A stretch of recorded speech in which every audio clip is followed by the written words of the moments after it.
যেমন মনে করেন এই ঈদে যত মানুষ মারা গেছে অ্যাক্সিডেন্টে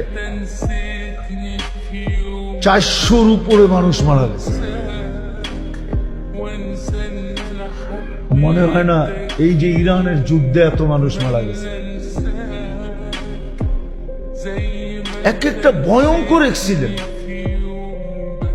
বাসের অ্যাক্সিডেন্টটা আপনি চিন্তা করতে পারেন।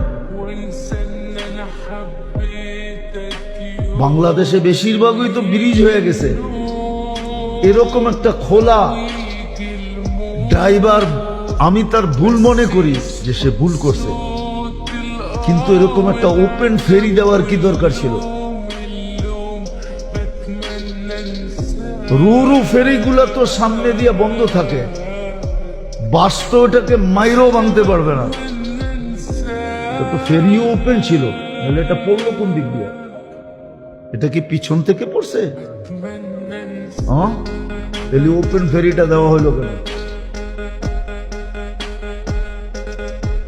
ফেরির তো বিভিন্ন ধরন আছে, রোরো ফেরি আছে, ওটা তো সামনে দিয়ে বন্ধ থাকে, পুরা সিট দিয়ে বন্ধ, ওইটার গেটই দুনো দিক দিয়ে উঠন যায়, পিছন দিক দিয়ে ওঠে, সামনের দিক দিয়ে যায়, ওই পারে লেগা নেমা যায়।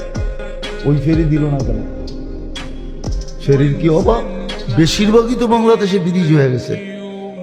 পদ্মায়ও তো শত ফেরি ছিল, পদ্মায় তো এখন ফেরি নাই, সব ফেরি তো দৌলত দিয়ে গেছে। ওই ফেরিটা কেন দেওয়া হলো? তাও ঈদের দিন, ঈদের সময়।